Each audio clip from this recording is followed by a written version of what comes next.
ನಮ್ಮ D C ಸಾಹೇಬರು ಸುಮಾರು ಪ್ರೋಗ್ರಾಮ್ಗಳಿಗೆ ಬಂದಿದ್ದಾರೆ. ಅವರು ನಮ್ಮಲ್ಲೇ ಅರಿವು ಭಾರತದಲ್ಲಿ ಕೂಡ ಅವರು ಇಲ್ಲಿ ಅವರು ಸದಸ್ಯರು ಅಂತ ಕೂಡ ಹೇಳ್ಬೋದು. ಅವರು ಬಂದಿದ್ದಾರೆ ಮತ್ತು ಎಲ್ಲ ವೇದಿಕೆಯಲ್ಲಿ ಎಲ್ರಿಗೂ ಪರಿಚಯ ಕೂಡ ಆಗಿದ್ದಾರೆ. ನಮ್ಮ ತಹಸೀಲ್ದಾರ್ ಸಾಹೇಬರು ಬಂದಿದ್ದಾರೆ, ಭರತ್ ಮತ್ತು ನಮ್ಮ ಲಕ್ಷ್ಮಣ್ DSP, ಆಮೇಲೆ ಪಂಡಿತ್ ಸಾರು ಮತ್ತು ನಮ್ಮ ಸಬ್ ಇನ್ಸ್ಪೆಕ್ಟರ್ ರಂಗಸ್ವಾಮಿ ಮತ್ತು ಇವರೆಲ್ಲರೂ ಕೂಡ ನಮ್ಮ ಕೋಗಿನಹಳ್ಳಿ ಕೃಷ್ಣಪ್ಪ ಅವರು ಸುಮಾರು ಪುಸ್ತಕಗಳು ಬರೆದಿದ್ದಾರೆ. ಆಮೇಲೆ ಕವಿಗಳು ಕೂಡ ಅವರು ಲೇಖಕರು ಕೂಡ ಸುಮಾರು ಪುಸ್ತಕಗಳೆಲ್ಲ ಬರೆದಿದ್ದಾರೆ. ಅವಾಗ ಹೇಳ್ತಾರೆ ಶಿವಪ್ಪ ಅವರು, ಬುದ್ಧ ಯಾರ ಬಗ್ಗೆ ಹೆಚ್ಚಿಗೆ ಮಾನ್ಯತೆ ಕೊಡ್ಬೇಕಂದ್ರೆ ಯಾರು ವಯಸ್ಸಾಗಿರ್ತದೆ, ಯಾರು ವಯಸ್ಸು ಆಗಿ ಅವ್ರನ್ನ ಹೆಚ್ಚಿಗೆ ನಾವು ಮಾತಾಡ್ಸಿದ್ರೆ ಅವ್ರಿಗೊಂದು ಶಕ್ತಿ ಬರ್ತದೆ, ಅವ್ರನ್ನ ಕಡೆಗಣಿಸಬಾರ್ದು ಅಂತ ಹೇಳ್ತಾರೆ. ಅದಕ್ಕೆ ಅರಿವು ಭಾರತದಲ್ಲಿ ಫಸ್ಟ್ ಅವ್ರನ್ನ ಯಾಕೆ ಜ್ಞಾಪಿಸ್ಕೊಳ್ತೀನಿ ಅಂದ್ರೆ ಈ ಥರ ಇಲ್ಲಿ ನಾನು ಎಲ್ಲ ಗೆಳೆಯರು ಬಂದಿದ್ದಾರೆ ಸರ್. ಇಲ್ಲೆಲ್ಲ ಕೂಡ ಸುಮಾರು ಹೋರಾಟಗಳು ಮಾಡಿದಂಥ ಸ್ಥಳ ಇದು ಕೇಳೋರು. ಇದು ನನಗೆ ಅನಿಸ್ತು, ಏನಿದು ಅವ್ರ ಮನಸ್ಸಿನ ಗೆಲ್ಲಿಬೇಕಾದ್ರೆ ಏನು ಮಾಡ್ಬೋದು ಅಂತ. ಅವಾಗ ಶಿವಪ್ಪ ಅವ್ರ ಜೊತೆ ಸೇರಿದಾಗ ಅವ್ರ ಜೊತೆಲಿ ನಾವು ಡಿಸ್ಕಸ್ ಮಾಡಿದ್ವಿ.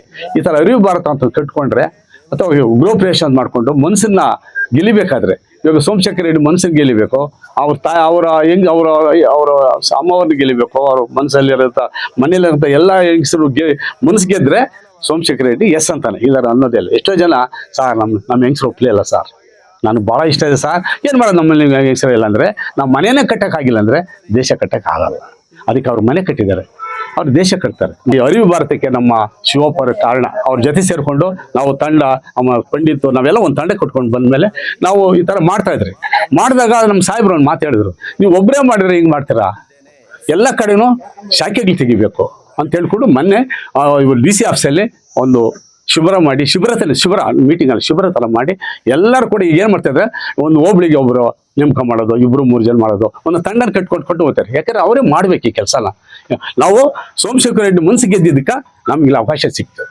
ಅಂದರೆ ನನಗೆ ರಾತ್ರಿ ಒಂದು ಜ್ಞಾಪ ಬಂತು, ಏನಂತಂದರೆ ರಾಷ್ಟ್ರಪತಿ ಸೀಟನ್ನ KR ನಾರಾಯಣವರು ಸೀಟ್ ಮೇಲೆ ಕೂತ್ಕೊಂಡ್ರು, ಅಲ್ಲಿ ಅಸ್ಪೃಶ್ಯತೆ ಇಲ್ಲ. ಆಮೇಲೆ ಇವಾಗ ಇರೋಕ್ಕಂಥ ಮುರ್ಮಾ ಅವರು ಆ ಸೀಟಲ್ಲಿ ಕೂತ್ಕೊಂಡಿದ್ದಾರೆ, ಅಲ್ಲಿ ಅನ್ಟಚಬಲ್ ಇಲ್ಲ. ಆದರೆ ಕಾರಣ ಈ ದೇಶದಲ್ಲಿ ಒಂದು ಮನೆ ಒಳಗೆ ಹೋಗಿ ಕೂಡ ಇವತ್ತು ಅವಕಾಶ ಇಲ್ಲ. ರಾಷ್ಟ್ರಪತಿಗೆ ಅವಕಾಶ ಇದೆ ಅವರು ಸೀಟ್ ಮೇಲೆ ಕೂತ್ಕೊಳ್ಳೋದಕ್ಕೆ, ಆದರೆ ನಮಗೆ ಒಂದು ಮನೆ ಇವತ್ತಿಗೂ ಹೆಜ್ಜೆ ಇಡೋಕ್ಕಾಗಲ್ಲ. ಎಷ್ಟು ನೋವು ಸಾಹೇಬ್ರು ಹೇಳ್ತಾ ಇದ್ರು, ನಾವು ನಮ್ಮ ನಾಯಿನ ಒಳಗೆ ಬಿಟ್ಕೊಳ್ತೀರಿ, ನಮ್ಮ ಬೆಕ್ಕನ್ನು ಒಳಗೆ ಬಿಟ್ಕೊಳ್ತೀರಿ, ಅದು ಕಕ್ಕ ಮಾಡ್ತದೆ, ಗಲೀಜು ಮಾಡ್ತದೆ, ಅದಕ್ಕೆ ಅಸ್ಪೃಶ್ಯತೆ ಇಲ್ಲ.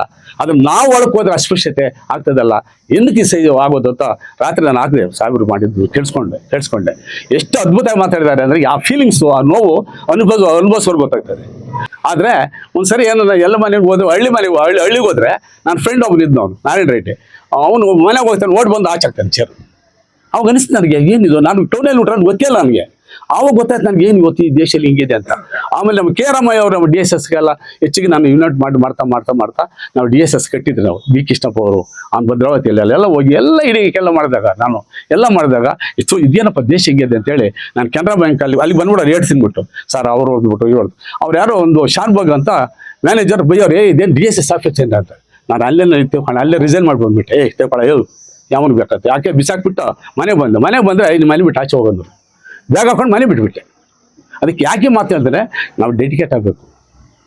ನಾನು ನಮ್ಮ ಮನೆಯಲ್ಲಿ ಕಟ್ಟಿದೆ, ನಮ್ಮ ಮನೇಲಿ ಎಲ್ಲರೂ ಕೂಡ ನಾನು ಸಿಂಪಲಾಗಿ ಮದುವೆ ಮಾಡಿದೆ. ಏನು ಮಾತಾಡ್ತಿರೋ ಹಂಗೆ, ಏನು ಶಾಸ್ತ್ರ ಇಲ್ಲದೆ ಮದುವೆ ಆದೆ. ನಮ್ಮ ಮಕ್ಕಳಿಗೆ ಬುದ್ಧಿಸ್ಟ್ ಪ್ರಕಾರ ಮಾಡಿದೆ. ಯಾಕೆ ನಾವು ಇವತ್ತು ಕೂಡ ಅವ್ರಿಗೆ ಮುಂದೆ ಹೇಳಿಲ್ಲ, ನಮ್ಮ ಸಸ್ಯ ದೊಡ್ಡ ಸಸ್ಯ ಯಾಕೆ ಕ್ಯಾಸ್ಟ್ ಅಂತ ನನಗೆ ಇವತ್ತು ಗೊತ್ತಿಲ್ಲ. ಯಾಕೆ ಅಂದರೆ ಇವತ್ತು 8 ಕ್ಯಾಸ್ಟ್ ಮ್ಯಾರೇಜ್ ಮಾಡ್ಕೊಂಡು ಒಂದು ಹೇಳ್ದ, ನಾನು ಅರೇಂಜ್ ಥರ ಮಾಡ್ಕೊಟ್ಬಿಟ್ಟೆ ಮದುವೆನ ಹೋಗು ಅಂತ. ಅದಕ್ಕೆ ಯಾಕೆ ಮಾತನ್ನು ಹೇಳ್ತೀನಿ ಅಂದರೆ, ನಾನು ಏನೋ ಎಲ್ಲ ಇರ್ಬೋದು, ಅಂಬೇಡ್ಕರ್ ಹೇಳ್ದಂಗೆ 1% ನೋಡಿದ್ದೆ. ನೀವು ಅಂಬೇಡ್ಕರ್ ಓದ್ಕೊಂಡ್ಬಿಟ್ರೆ ನೀವು, ಅದಕ್ಕೆ ರಾತ್ರಿ ಹೇಳ್ತಾ ಇದ್ರು 3 ಅಂಬೇಡ್ಕರ್ ವಾದಿಗಳಿದ್ದಾರೆ. ಒಂದು ನಕಲಿ ಅಂಬೇಡ್ಕರ್ ವಾದಿ, ಅವನು ಸುಮ್ಮನೆ ನೋಡಿಸ್ಕೊಂಡು ಈ ಟ್ಯಾಗ್ ಇದು ನೋಡ್ಕೊಂಡು ಟೆಕ್ನಿಕಾಗಿ ಜೀವನ ಮಾಡೋಣ. ಸೀದಾ ಅಂಬೇಡ್ಕರ್ ವಾದಿ ಅಂದರೆ ನಮ್ಮ DC ಅಂತವ್ರು, ಏನಂದ್ರೆ ಅಂಬೇಡ್ಕರ್ ಓದ್ಕೊಂಡು ಈ ದೇಶದ ಇದನ್ನು ತಿಳ್ಕೊಂಡು ಅಂಬೇಡ್ಕರ್ ಏನು ಅಂತ ಹೇಳ್ಕೊಡೋದು ಸೀದಾ. ಆಮೇಲೆ ಸೀಸನ್ ಅಂಬೇಡ್ಕರ್ ವಾದಿಗಳು ಜಾಸ್ತಿ ಇದ್ದಾರೆ. ಈ ಅಂಬೇಡ್ಕರ್ ಜಯಂತಿ ಬರಬೇಕು, ಆ ಜಯಂತಿಯಲ್ಲಿ ಸೀಸನ್ ಅಂಬೇಡ್ಕರ್ಗೆ ಹೋಗೋದು, ದುಡ್ಡು ಕೇಳೋದು, ಅದು ಸೀಸನ್ ಅಂಬೇಡ್ಕರ್ ವಾದಿಗಳು. ಎಷ್ಟು ಜನ ಬಂದಿದ್ರು ಗೊತ್ತಿಲ್ಲ, ನನ್ನ ಜೊತೆಯಲ್ಲಿ ಇದ್ದಾರೆ ಯಾರಿಲ್ಲ ಅಂತ. ಯಾಕಂದ್ರೆ ಯಾರಿಗೂ ಇಟ್ಕಿಲ್ಲ, ಅವ್ರು ಇವತ್ತು ಅಂತ ಕೆಲಸ ಮಾಡಿಲ್ಲ, ಅದಕ್ಕೆ ನಾನು ಸ್ನೇಹಿತರೆಲ್ಲ ಇದ್ದಾರೆ. ಅದರಿಂದ ಈ ಸೀಸನ್ ಅಂಬೇಡ್ಕರ್ ವಾದಿಗಳನ್ನ ಭಾಳ, ಅವ್ರು ಏನು ಅಂಬೇಡ್ಕರ್ ಬಗ್ಗೆ ಅಂದರೆ ಗೊತ್ತಿಲ್ಲ, ಬುದ್ಧ ಏನಂದ್ರೆ ಗೊತ್ತಿಲ್ಲ, ಏನು ಅಂಬೇಡ್ಕರ್ ಏನೇ ಓದಿದ್ರೆ ಯಾರು ಅವ್ರ ಅಪ್ಪ ಹೆಸರು ಗೊತ್ತಿಲ್ಲ.